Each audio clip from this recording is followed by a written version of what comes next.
Shalom, shalom, seja bem-vindo em nossa aula. O tema de hoje é a parábola do tesouro escondido. A parábola que Jesus contou ali no Evangelho de Mateus, capítulo 13, verso 44. É bem conhecido este texto, esta parábola é bem conhecida, mas hoje nós tentaremos entender esta parábola no contexto original. Tentaremos entender o que se passava na cabeça dos ouvintes ali, que eram judeus, e de Jesus, que era judeu, tentando passar este ensino ali para os seus discípulos, para os seus ouvintes, tá bom? Então nós tentaremos entender esta parábola biblicamente, com os textos bíblicos tentando explicar o sentido de cada palavra aqui importante deste texto, tá bom? Claro que nada impede de que tenha outra interpretação para um propósito específico, para uma mensagem que esteja sendo dada, que tenha ali um contexto específico. Então, sim, claro que pode ser utilizada de maneiras diferentes, certo? O texto da palavra de Deus, ela pode sim ser usada em diversas situações, tá bom? Então, eu vou pedir para vocês o seguinte: paciência, me escutem. Me deem essa chance da gente tentar estudar à luz da palavra, à luz dos próprios textos bíblicos, o sentido exato, o sentido mais exato, mais próximo do original ali, do que o Senhor Jesus queria ensinar ali para os seus ouvintes, para os seus discípulos, tá bom? Se você pensa diferente de mim, não se preocupe, nós continuaremos sendo irmãos em Cristo, tá bom? E esta parábola, esse entendimento também não interfere na nossa salvação, então não seria motivo de briga, de contenda, de discórdia, tá bom? É apenas mais uma forma da gente entender este texto à luz da própria palavra de Deus, tá bom? Não nos tornamos inimigos só por causa disso. Dado o recado, vamos começar a nossa aula de hoje. Vamos ler o texto que está em Mateus, capítulo 13, verso 44. Vejamos aqui. O reino dos céus é semelhante a um tesouro oculto, a um tesouro escondido no campo. Algumas traduções trazem tesouro escondido, por isso que ela ficou conhecida como tesouro escondido. Mas essa tradução aqui está oculto. O reino dos céus é semelhante a um tesouro oculto no campo, o qual certo homem, tendo-o achado, escondeu. E transbordante de alegria vai, vende tudo o que tem e compra aquele campo, certo? Mas antes de nós tentarmos entender o que este texto quer nos trazer de ensino, precisamos entender o conceito de reino. Então vamos entender o que é o reino dos céus, ou o reino que a palavra ali está dizendo, reino dos céus. No Velho Testamento, o conceito de reino de Deus, o reino dos céus, é o seguinte: reino de Deus é quando Deus, ou um representante de Deus, age como rei sobre o povo, certo? Então é quando o povo tem Deus como seu rei ou um representante de Deus, certo? E também a Constituição, a sua lei será o quê? As leis de Deus. São as leis de Deus que valem neste povo. Então, reino de Deus, o sentido de reino de Deus no Velho Testamento é isso: Deus como rei ou um representante, e as leis de Deus é que vão valer, sobressair como constituição daquele reino, ok? Então, significa que é uma teocracia, Deus é quem manda, são as leis de Deus que mandam, tá? Então, o conceito é este. E quando olhamos ali para o Velho Testamento, nós vemos que Deus fez uma aliança com um povo em específico, o povo de Israel. Vamos ler o texto aqui, Êxodo 19, versos 5 e 6. Agora, pois, se diligentemente ouvirdes a minha voz e guardardes a minha aliança, então sereis a minha propriedade peculiar dentre todos os povos. Olha, Deus separou apenas este povo, um povo, de todos os povos. Porque toda a terra é minha, vós me sereis reino de sacerdotes. Vós me sereis reino. Ele não falou sereis reis, né? Sereis reino, o reino de Deus. Feito de quê?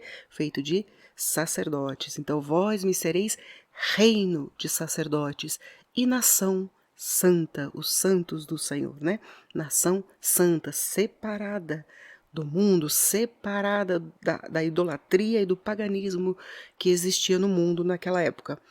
São estas as palavras que falarás aos filhos de Israel. Então, é para Israel, o povo de Israel, que é a propriedade peculiar. Olha aqui, a propriedade é o reino de Deus, tá? Então, é este texto, Deuteronômio 7, 6. Porque tu és povo santo ao Senhor. Olha aqui, então, quando a palavra fala os santos do Senhor, o seu povo santo, quem é? Israel.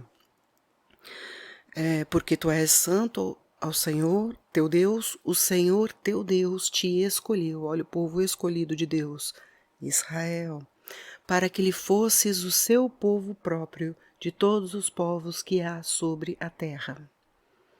Propriedade exclusiva de Deus, né? Deus escolheu a propriedade peculiar de Deus. Então, a nação de Israel tinha o seu Deus como rei. Então, Israel passou a ter Deus como seu rei e seguiam as leis de Deus. Claro que com Moisés como seu representante, o representante de Deus, não é? Então, no Velho Testamento, o conceito de reino de Deus, no Velho Testamento, o que é? É Israel. Mas para quem ainda tem dúvida a respeito disso, vamos ler outro texto aqui, ó. 1 Crônicas 28, verso 5. E de todos, Davi falando, tá, neste texto, e de todos os meus filhos, porque muitos filhos me deu o Senhor, escolheu ele a Salomão, para se assentar no trono. Qual trono? O trono do reino do Senhor.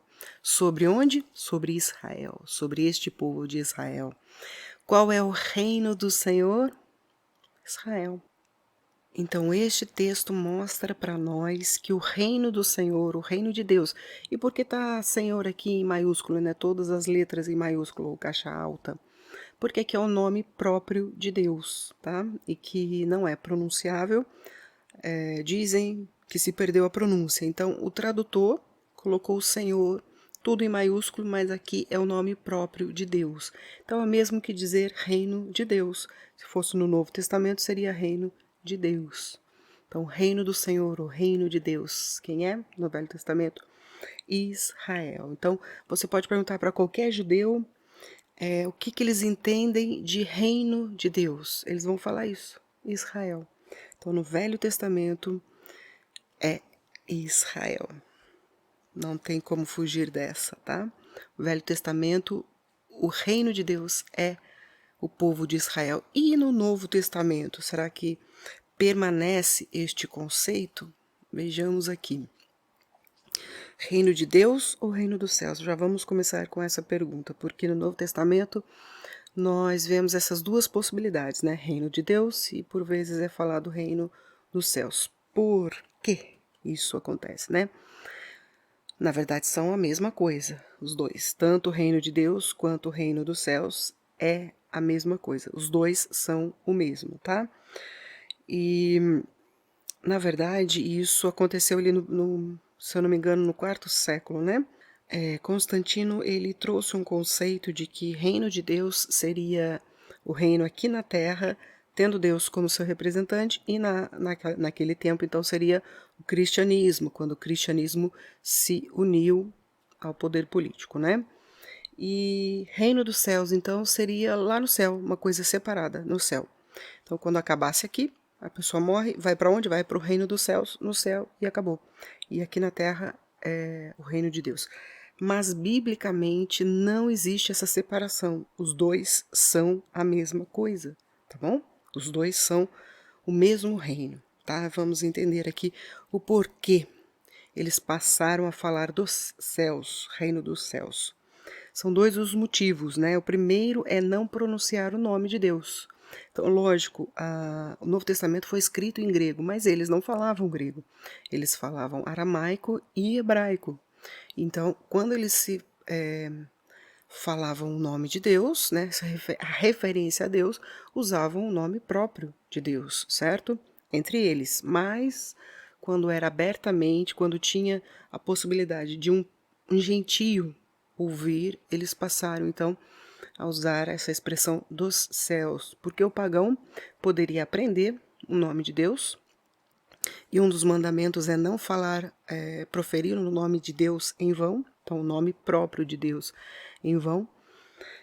E o medo deles era este, né, que os pagãos aprendessem e passassem a profanar, falando de maneira errada, profana, o nome de Deus. E o segundo motivo é para não representar perigo ao Império Romano, porque o Império Romano ficava ali à espreita de qualquer aglomeração, de qualquer motim que pudesse se levantar contra o seu poder ali sobre o território, certo? Então, para que não pensassem que fosse um reino aqui na terra físico, embora fosse essa promessa de Deus, um reino aqui na terra,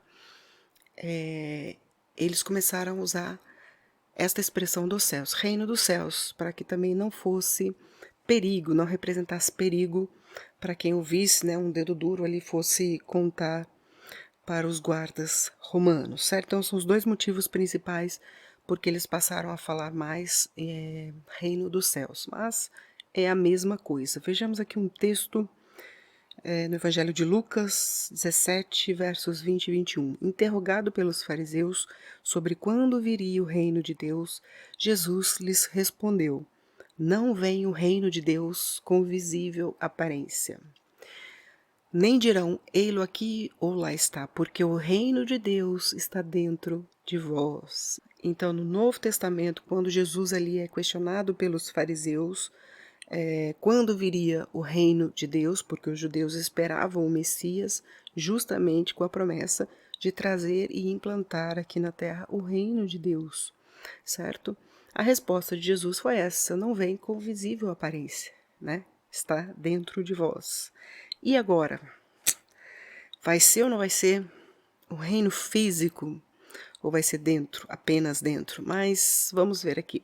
Naquele momento, sim, era necessário ser apenas dentro, de não visível aparência. Por quê? Porque era a primeira vinda de Jesus.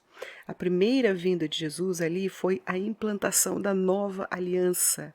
A nova aliança que o profeta Jeremias, capítulo 31, ele profetizou pela boca de Deus, certo? Que haveria uma nova aliança de Deus para com este povo. E a nova aliança agora era a lei escrita dentro do coração. É dentro de vós. Olha só que coisa linda. Então, no Novo Testamento, nós vemos o derramar do Espírito Santo ali com a primeira vinda de Jesus. Agora, o Espírito Santo testifica no coração. As leis de Deus são escritas no coração. Está dentro de vós, tá? Está dentro de vós. Então, a primeira vinda era a implantação da nova aliança. A nova aliança que é o próprio Senhor Jesus. Vejamos um texto aqui, ó, Jeremias 31, que eu falei para vocês, 31, verso 31 e 33. Eis aí vem dias, diz o Senhor, em que firmarei nova aliança com a casa de Israel e com a casa de Judá. Porque esta é a aliança que firmarei com a casa de Israel. Depois daqueles dias, diz o Senhor, na mente lhes imprimirei as minhas leis. Então, tem lei no Novo Testamento? Tem. Agora é o Espírito Santo quem testifica as leis de Deus no coração. Também no coração lhes inscreverei, eu serei o seu Deus e eles serão o meu povo. Então, o povo de Deus, quem? Aqui, ó, nova aliança, Israel e com a casa de Judá, tá bom? Então, a nova aliança, inicialmente, naquele primeiro momento, a primeira vinda de Jesus, não viria com visível aparência, mas a partir dali nós temos como rei deste reino Jesus.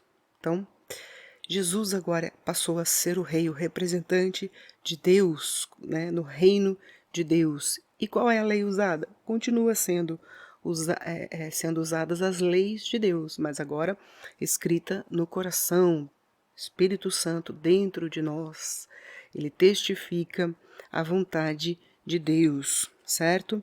Então, foi sem visível aparência, certo? Mas vai sim se concretizar no milênio. Todas as nações se voltarão para Jerusalém, né? Se dirigirão para Jerusalém, porque lá se instaurará o reino de Deus através de Sião, certo? E Jesus será o rei de todas as nações. A palavra nos atesta isso. A promessa de Deus para Israel é esta. E também a promessa de Deus é que de Sião sairá a Torá, de Sião sairá as leis de Deus. Então, continuarão sendo as leis de Deus no milênio. Então, neste segundo momento, a segunda vinda de Jesus, sim, será a implantação física do reino de Deus, o reino de Deus aqui na terra. Aí sim virá com visível aparência, tá bom? Então são dois momentos. Então será o cumprimento do sétimo dia. Que mistério sobre o sétimo dia. Então o sétimo dia é o dia de descanso para o homem. Deus instituiu ali, nós vemos no capítulo 2 de Gênesis, Deus santificou o sétimo dia da criação para descanso, tá? Santificou, separou este dia e santificou este dia. E para os judeus, sim, faz parte do mandamento, inclusive os 10 mandamentos, guardar o sábado, e é dia de descanso. Então, profeticamente, esse dia de descanso para o homem será o sétimo milênio da humanidade. Esse dia, o sétimo dia, o sábado, ele aponta profeticamente para o sétimo milênio da humanidade, a partir de Adão, certo? A partir de Adão seria o sétimo milênio. E por quê? Porque será o descanso do mal. Satanás será preso e não haverá o mal no mundo, certo? Não haverá mais tentação, não haverá mais o opositor das nossas almas, não haverá mais. Então será o tempo de descanso para a humanidade. Que coisa mais linda isso, não é? Mas então, é somente para os judeus, para Israel? Boa pergunta, né? Mesmo no Novo Testamento, não. Só que não, né? Vejamos aqui um texto, Apocalipse 5, de 9 a 10, né? 9 e 10. Porque foste morto e com teu sangue, falando a respeito de Jesus, e com teu sangue compraste para Deus os que procedem de toda tribo, de toda língua, de todo povo e nação. E para nosso Deus os constituíste reino e sacerdotes. Olha, veja a mesma coisa, a mesma promessa que nós vimos no livro de Êxodo, nós estamos vendo aqui. Os constituíste reino, os constituíste reino. Quem é o reino agora? Toda tribo, toda língua, todo povo, toda nação. Então, reino de sacerdotes, e reinarão sobre a terra. A promessa se estendeu também para toda tribo, toda língua, todo povo e toda nação. Mas como assim, não é mesmo? Em Jesus, pela fé, os gentios podem ser contados também como filhos de Abraão. A partir de Jesus, todos passaram a ser contados como filhos de Abraão. Se você lembrar, tem uma passagem que destas pedras Deus pode suscitar filhos a Abraão. Deus suscita filhos de onde Ele quiser. E Ele suscitou filhos a Abraão, novos filhos a Abraão, os gentios, todas as tribos, todos os povos, todas as nações, claro, pela fé em Jesus. Vejamos os textos aqui. Romanos 4,18. Abraão, esperando contra a esperança, creu para vir a ser pai de muitas nações. Pai de muitas nações. Então, sim, os gentios também tiveram essa oportunidade de serem filhos de Abraão pela fé, né? Segundo lhe foi dito, se lhe fora dito, assim será a tua descendência. Então, passamos também a ser contados como filhos de Abraão, descendência de Abraão. Gálatas 3, 6 a 8. É o caso de Abraão que creu em Deus e isso lhe foi imputado para justiça. Sabei, pois, que os da fé é que são filhos de Abraão. Ora, tendo a Escritura previsto que Deus justificaria pela fé os gentios, pré-anunciou o Evangelho a Abraão: em ti serão abençoados todos os povos. Olha que maravilha. Os da fé é que são filhos de Abraão. Então agora a igreja substituiu Israel? Não, claro que não. Por quê? Porque Israel vai se reconciliar, vai ser restaurado. Eles vão passar a crer em Jesus como o Messias enviado de Deus. Hoje nós já temos aproximadamente 1 milhão de judeus que já são discípulos de Jesus. E no mundo temos aproximadamente 16 milhões de judeus, aproximadamente. E já temos 1 milhão que são discípulos de Jesus. Que maravilha, né? Já está se cumprindo a restauração de Israel. Eles estão sendo reenxertados, os ramos naturais sendo reenxertados nesta oliveira. Que maravilha, né? Então, nós vemos aqui que o reino de Deus, o reino continua sendo Israel, mas agora são os filhos do sangue, pela fé também, claro, e os gentios também justificados pela fé. Que maravilha, nós fomos enxertados neste povo, neste reino, tá bom? Então este é o conceito de reino. Quando lemos esta parábola, nós temos que ter este conceito de reino. O que é o reino de Deus, o reino dos céus? É Israel, o qual é composto pelo povo original de sangue, os filhos de sangue, né, de Abraão, e os filhos da fé, os gentios. Então, um povo só, unido, é o reino de Deus, o reino dos céus. Então, o ensino de Jesus vai ser voltado a quê? A Israel e aos remidos pela fé também em Jesus, certo? Então o ensino vai ser voltado para isso, porque é o significado de reino. Então vejamos lá, vamos começar. O reino dos céus, vamos ler novamente aqui, é semelhante a um tesouro oculto no campo. Vamos falar sobre o tesouro um pouquinho mais à frente. Vamos começar pelo mais fácil, tá? O campo. Então, o que seria, biblicamente, o que poderia ser o campo? Quando olhamos para a parábola do trigo e do joio, Jesus ali ele explica no particular ali aos seus discípulos, no particular, o que significa esta parábola. E ele diz o seguinte: e ele respondeu: o que semeia a boa semente é o filho do homem, e o campo é o mundo. E a boa semente são os filhos do reino, o joio são os filhos do maligno. Então nós já temos uma pista aqui. O campo é o mundo. O que ele quis dizer com isso? Que o campo é o mundo, são todas as nações, todos os reinos, é o planeta Terra como um todo, certo? É o mundo, todos os reinos, todas as nações, seria o campo. Então, se aplicarmos esse mesmo conceito, nós já estamos entendendo. O reino dos céus, quer dizer, o reino que Deus prometeu que vai implantar novamente aqui na Terra, com um representante, o seu Messias, né, através do povo de Israel, é semelhante a um tesouro no mundo, um tesouro na Terra, né, entre as nações, entre os povos, entre os reinos.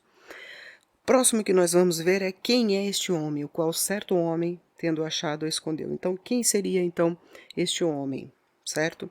Seguindo a mesma lógica e o mesmo texto, diz o seguinte, né, nós já lemos, e ele respondeu: o que semeia, quer dizer, o homem, o semeador ali, o que semeia, o homem, é o filho do homem. E quem é o filho do homem?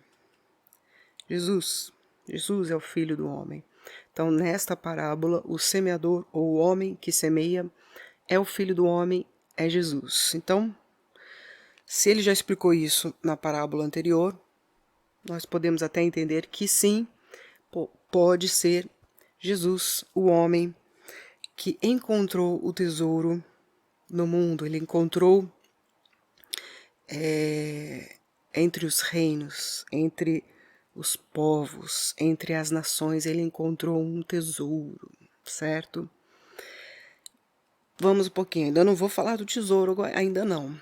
E tendo achado, escondeu, e também vou pular, escondeu, tá? E transbordante de alegria, vai, vende tudo o que tem. Vou falar a respeito disso, vende tudo o que tem.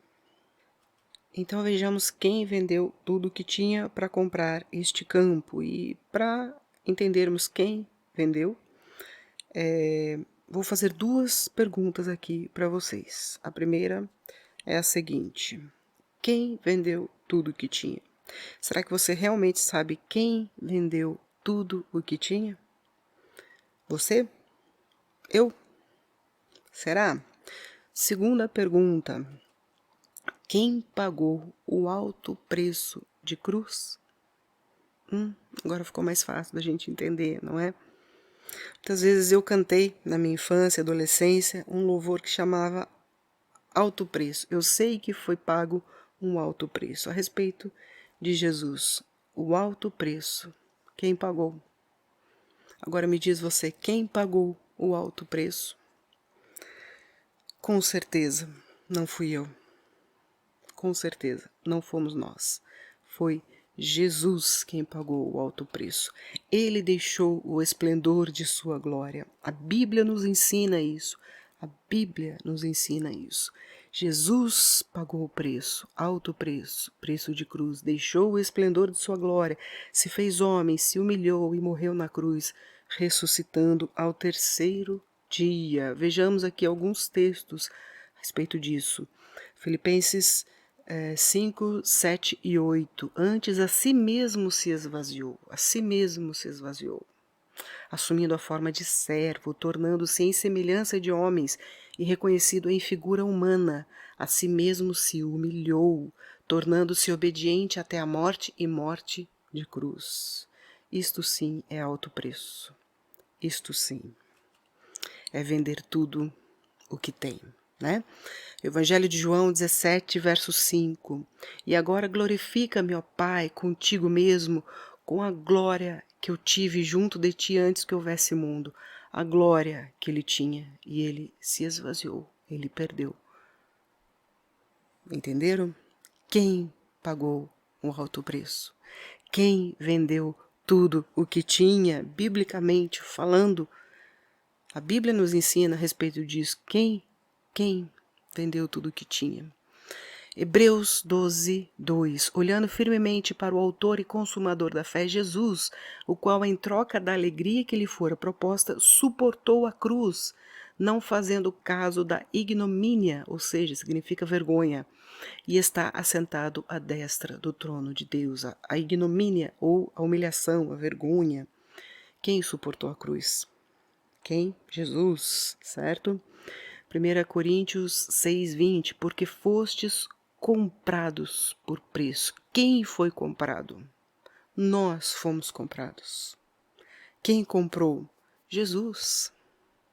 Jesus nos comprou. Então, quem vendeu, biblicamente falando, quem vendeu tudo que tinha, se esvaziou da sua própria glória, assumindo forma humana, e se humilhou aqui na terra. Quem pagou este alto preço para nos comprar? Quem? Né? Pois conheceis a graça de nosso Senhor Jesus Cristo, que sendo rico se fez pobre. Quem vendeu tudo o que tinha? Mais uma vez eu pergunto, quem? Sendo rico se fez pobre por amor de vós, para que pela sua pobreza vos tornasseis ricos. 2 Coríntios 8, verso 9. Que coisa linda, não é verdade? Então, quem vendeu tudo? Quem vendeu tudo que tinha? Jesus. Agora sim, agora nós podemos ver o tesouro, sobre o tesouro que foi escondido, estava oculto no campo, certo? Quem então é o tesouro? Quem será o tesouro? Biblicamente falando, vamos começar pelo texto aqui, Salmo 135, verso 4. Pois o Senhor, e aqui é o nome próprio de Deus, né? Pois o Senhor escolheu para si quem? Nós já lemos isso também. A Jacó e a Israel, a descendência aqui de Jacó, que se tornou nação, para a sua possessão. Olha essa palavra aqui que é muito importante para nós. Então o Senhor escolheu para si a Jacó e a Israel para a sua possessão. Essa palavra aqui no original, possessão, no hebraico é o singular. Não sei se eu estou pronunciando corretamente, tá? Mas eu creio que seja dessa forma, singular. E esta palavra tem estes significados, possíveis significados, né? O primeiro, possessão, propriedade. Segundo, propriedade de valor, tesouro peculiar. Já ouvimos falar, né? Propriedade peculiar. E a terceira opção aqui, tesouro. Então nós poderíamos até trocar aqui. Então, Deus escolheu a Israel para seu tesouro. Então, o tradutor ele escolheu usar a palavra possessão aqui nesta versão, mas poderíamos colocar o tesouro. Então, Deus escolheu Israel para ser o tesouro. Israel é o tesouro, né? Biblicamente falando, então, Israel é o tesouro, certo?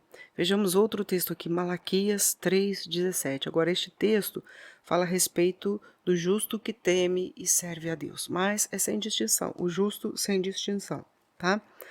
Apenas aqueles que são justos e que temem e servem a Deus. Vejamos o texto. Eles, os justos, né?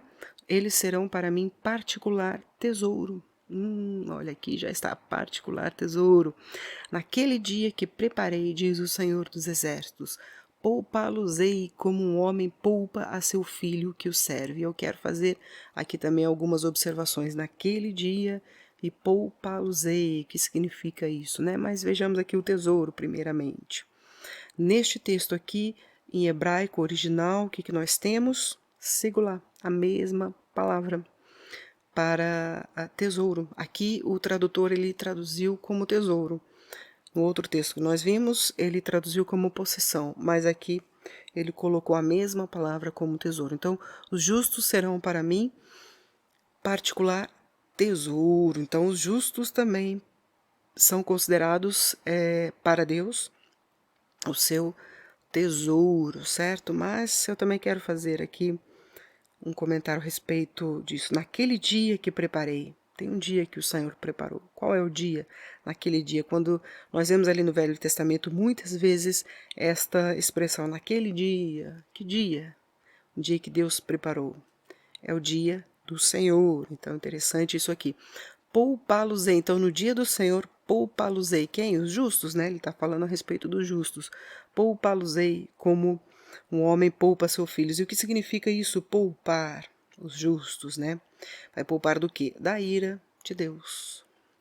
Então, naquele dia, no dia do Senhor, Deus vai poupar os justos da sua ira, né? Que Apocalipse chama da grande vindima de Deus. A ira do lagar da ira, ou melhor, o lagar da ira de Deus, né? Quando acontecerá a sétima trombeta? Vai acontecer na sétima trombeta. Os justos serão poupados do castigo sobre as nações. As nações, todas as nações ímpias serão castigadas pelo Senhor na ira. Haverá juízo sobre as nações, tá? Será na sétima trombeta. E aqui eu quero fazer uma observação importantíssima. Preste atenção, até coloquei bem evidenciado aqui. Preste atenção, por favor. A ira de Deus não é a tribulação, nem a grande tribulação, tá? Não é a tribulação, nem a grande tribulação. A ira de Deus não é a tribulação, nem a grande tribulação. Tá? Já repeti algumas vezes, acho que deu para entender. Muitas vezes as pessoas confundem e acham que este período de 7 anos ou 3 anos e meio da grande tribulação é o período de ira de Deus, só que não é. Biblicamente falando, não é. Vejamos aqui um texto de Apocalipse 11:18, diz o seguinte, é a respeito da sétima trombeta. Na verdade, as nações se enfureceram, Chegou, porém, a tua ira. Olha quando que chega a ira de Deus? A sétima trombeta. Tá? A ira de Deus é na sétima trombeta. E chegará também o tempo determinado para serem julgados os mortos, para se dar o galardão. O justo vai ser poupado. O justo vai ser poupado da ira. E ele receberá o galardão. Olha aqui, o justo. Mas o ímpio não, né? Então, o galardão dos teus servos, tá? E vamos aqui, ó. E chegou o tempo determinado para serem julgados os mortos, para dar galardão e para destruíres os que destroem a terra. Eu já vou pular aqui para a última linha. E para destruíres o que destrói a terra. Olha aqui. A ira de Deus é destruir as nações ímpias que se levantarão contra Israel nos últimos dias. As nações que vão rodear ali Israel, para atacar ali Jerusalém e Israel, certo?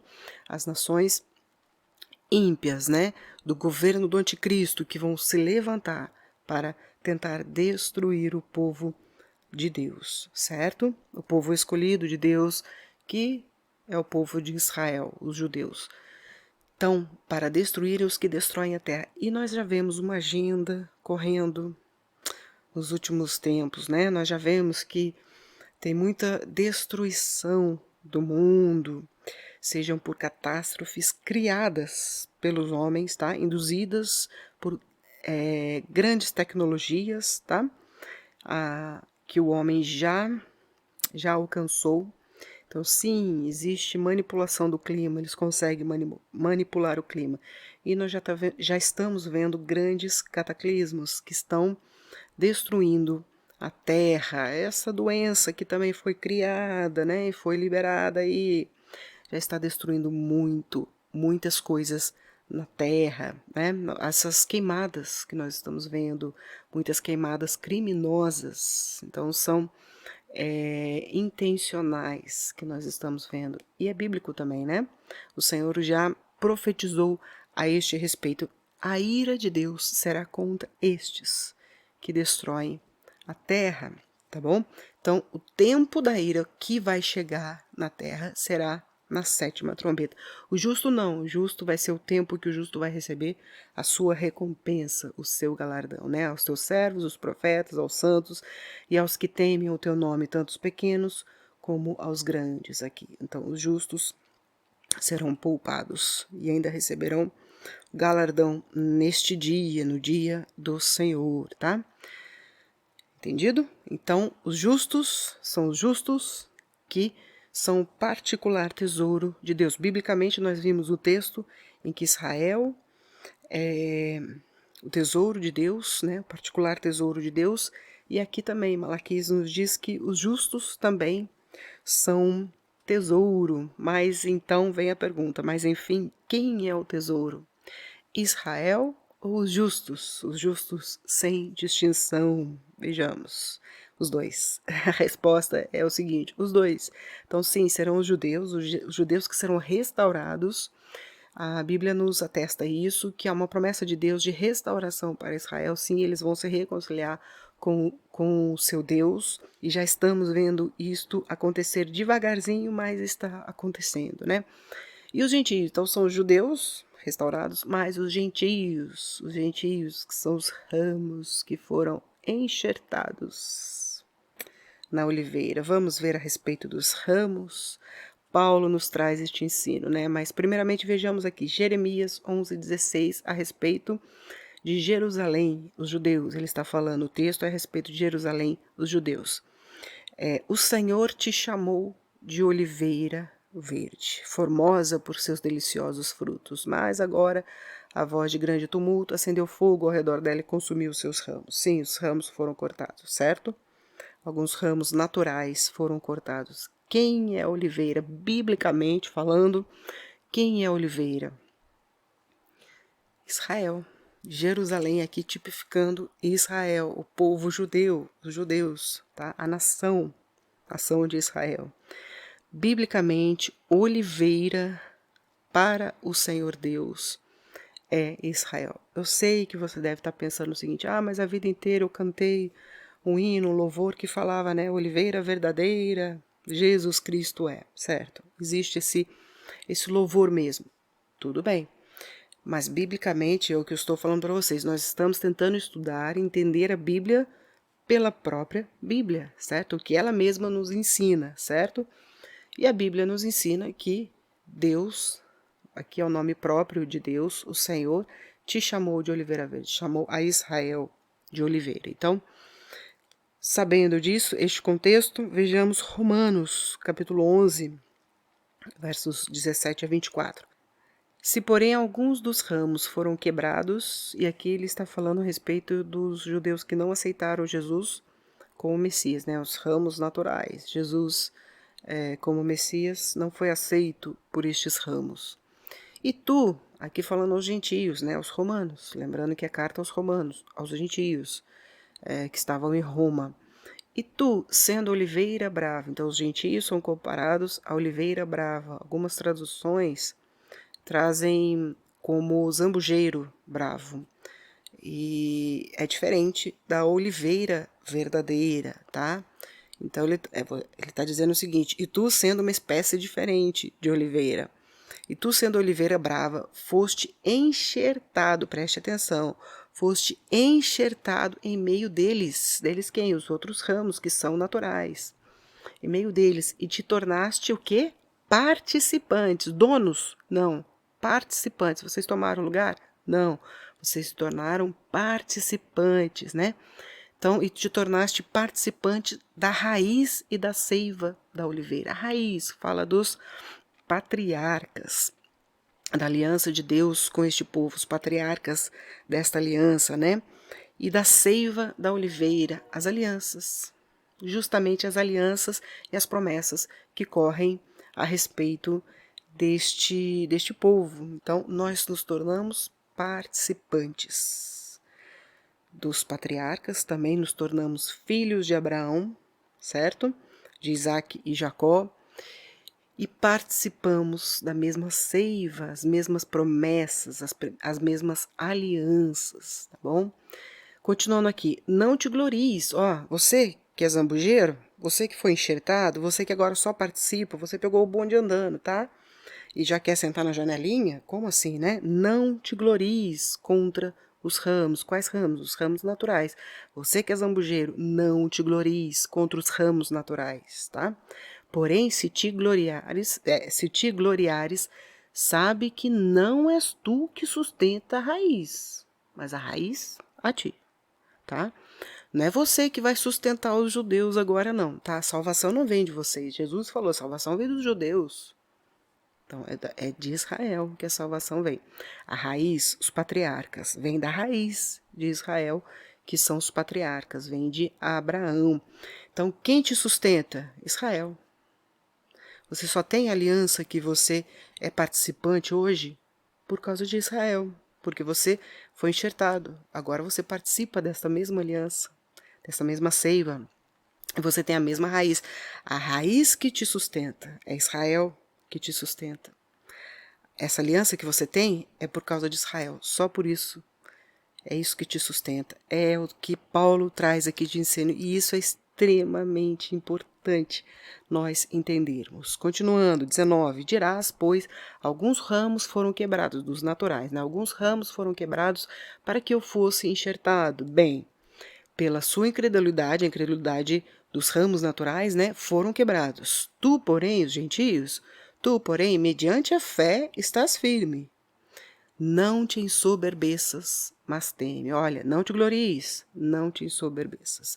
Então, nós vemos que esta teologia da substituição, então a igreja, agora que os gentios passaram a ser maior número de discípulos de Jesus do que os próprios judeus ali nos primeiros séculos, e já aqui no tempo de Paulo, nós já vemos que já estava acontecendo essa teologia da substituição. Os gentios achando que eles já estavam substituindo os judeus nas promessas de Deus, né, sendo o Israel espiritual. Nós vemos no segundo século um dos pais da igreja dizendo, né, que a igreja é o Israel, o verdadeiro Israel espiritual. Não existe isso, tá? Não te glories, não és tu, lembre disso, não és tu que sustenta a raiz, mas a raiz que sustenta você, tá bom? Não te ensoberbeças, mas teme, porque se Deus não poupou os ramos naturais, também não te poupará. Olha o conselho maravilhoso de Paulo aqui, né? Esse problema que já existia ali no tempo de Paulo e perdura até os dias de hoje. Considerai, pois, a bondade e a severidade de Deus, para com os que caíram, severidade. E vai ser no dia do Senhor. Sim, haverá vingança, haverá a ira de Deus naquele dia. Mas para contigo, né, no caso, os gentios de Roma, discípulos de Jesus, para contigo a bondade de Deus, se nela permaneceres. De outra sorte também tu serás cortado.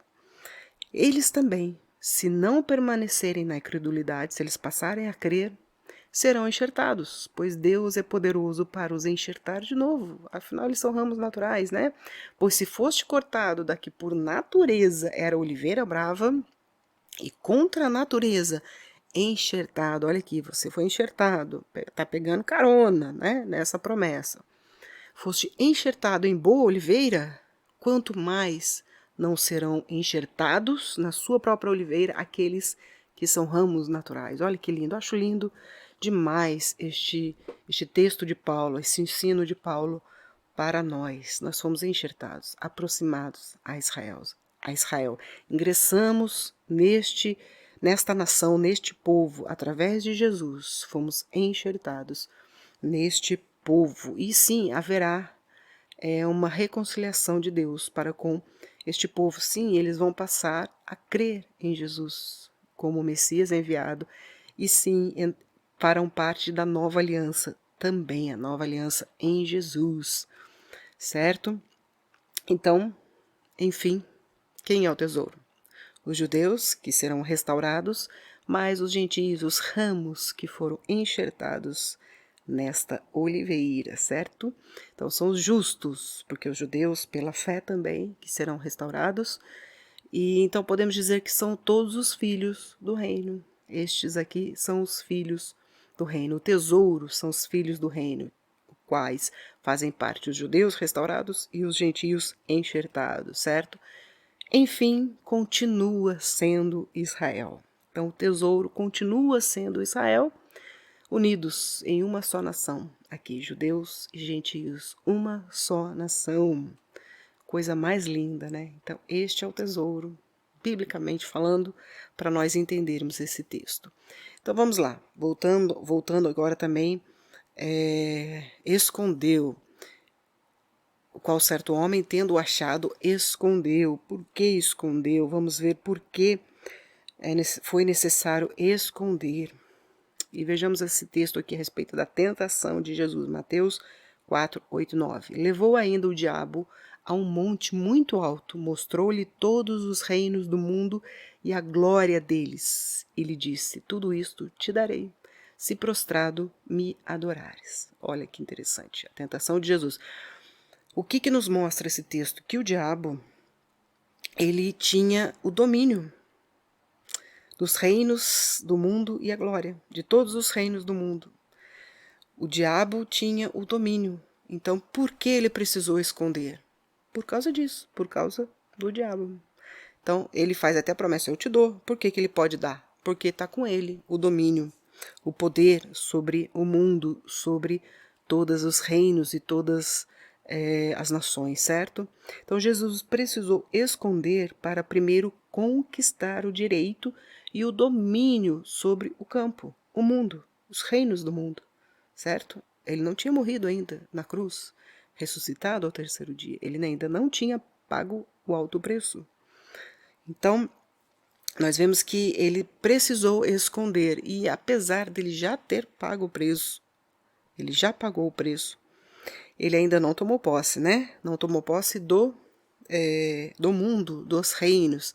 E vai acontecer quando? No milênio. No milênio ele vai tomar posse deste reino aqui na terra e vai implantar este reino aqui na terra, que nós já vimos, o reino de Deus. E só então ele vai usufruir do seu tesouro, do seu povo escolhido, certo? Então vejamos alguns textos aqui. Primeira carta a João 5, Verso 8: sabemos que todo aquele que é nascido de Deus não vive em pecado. Antes, aquele que nasceu de Deus, ou seja, Jesus, aquele que nasceu de Deus, o guarda. Todos que nascem de Deus, né, é nova criatura em Jesus, aquele que nasceu de Deus, que é o próprio Jesus, o guarda, e o maligno não lhe toca. Olhem aqui como realmente foi importante e necessário que ele escondesse na terra, para esconder do maligno, certo? Para guardar as nossas vidas, nos esconder do maligno, para que ele não possa nos tocar. Então, Evangelho de João 17:15, a oração de Jesus: não peço que os tires do mundo, e sim que os guardes do mal. Guardar do mal, a oração de Jesus. Então, até que ele venha tomar posse deste reino, ele precisou esconder o seu tesouro. E por isso estamos escondidos. Jesus precisou esconder seu povo precioso e esconde até hoje, até os dias de hoje. Ele nos guarda das vistas dos ladrões, dos salteadores e do maligno, né? Na verdade, quem é o ladrão, o salteador? O próprio maligno e os seus servos, né? Os filhos do maligno. E a respeito do milênio, o que nós podemos ver? Ele chegará e será o dia que ele conquistará o domínio sobre a terra. E então poderá usufruir do seu tesouro, o seu povo, a sua riqueza. Seu povo é a sua riqueza, nós vimos. Seremos coparticipantes com ele neste reino de justiça. Olha que coisa mais linda, que ele implantará na terra, o milênio. Nós conhecemos como o milênio de Cristo, né? Apocalipse 11:15, o sétimo anjo tocou a trombeta, e houve no céu grandes vozes dizendo: o reino do mundo se tornou do nosso Senhor e do seu Cristo, e ele reinará pelo século dos séculos. Olha que coisa mais linda, na sétima trombeta ele vai tomar posse. A partir da sétima trombeta que nós vimos, já vimos, será o grande dia do Senhor, virá a ira de Deus para os que destroem a terra. Mas para os justos, para os seus servos, será dia de distribuição, de galardão. Nós receberemos as nossas recompensas. Por quê? Porque o reino passará a ser domínio do nosso Senhor. Ele tomará posse e nós seremos ali coparticipantes com ele deste reino. Coisa linda. Apocalipse 2:26-27. A respeito de reis e sacerdotes. Ao vencedor que guardar até o fim as minhas obras, é uma das igrejas ali, eu lhe darei autoridade sobre as nações, e com cetro de ferro as regerá, e as reduzirá a pedaços como se fossem objetos de barro. Com cetro de ferro, nós vemos a respeito de Jesus, que ele reinará com cetro de ferro as nações que sobrarem da grande tribulação. Sim, haverá algumas nações que sobreviverão à grande tribulação. E sobre estas nações que também depois vão ter seus próprios filhos e vai aumentar a população novamente na Terra durante os 1000 anos, vão ter novas crianças que nascerão. Nós seremos o reino de Deus, coparticipantes deste reino, e dará autoridade sobre as nações, é o que promete aqui em Apocalipse. Apocalipse 20, verso 6, serão sacerdotes de Deus e de Cristo, e reinarão com ele os 1000 anos. Olha que coisa linda, seremos coparticipantes de Deus, junto com Cristo, neste reino, né? Que coisa mais maravilhosa e linda esta promessa. Por isso foi necessário esconder até que ele tome posse deste campo, dos reinos do mundo, de todas as nações, o que acontecerá no milênio. Então, ele, transbordante de alegria, vai, vende tudo que tem e compra aquele campo. Por que comprar? Comprar como? Né? Jesus comprou. E nós já vimos a respeito disso. Jesus precisou comprar a terra porque Satanás estava com domínio. Nós já vimos a respeito disso. Passou a ter o direito ao tesouro. Só então Jesus passou a ter o direito ao tesouro. Nós já vimos aqui, né? Este texto, porque foste morto, vejamos aqui, porque foste morto e com teu sangue compraste para Deus, que procede toda tribo, toda língua, todo povo, né? Nação, toda língua, povo e nação. Nós já vimos este texto aqui. Compraste, né? Então ele precisou comprar.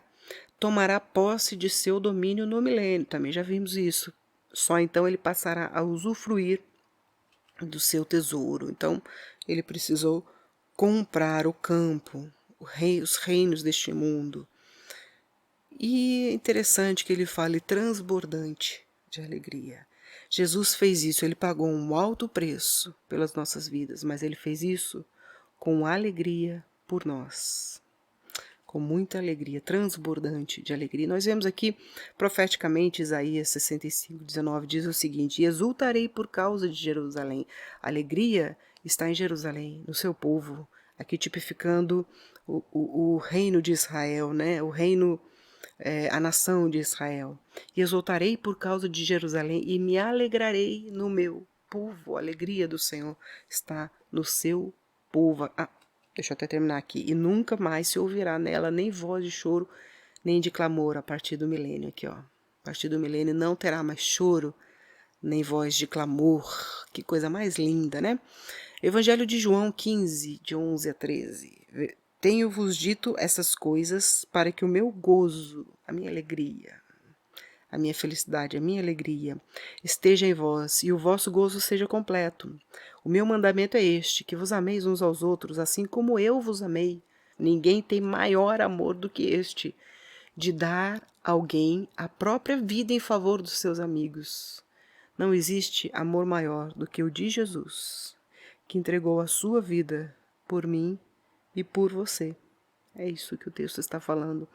O amor de Jesus. Então, a alegria dele em dar a sua vida em favor da minha vida e da sua vida, pela nossa redenção, transbordante de alegria. Efésios 5:2. E andai em amor, como também Cristo nos amou e se entregou a si mesmo por nós, como oferta e sacrifício a Deus em aroma suave.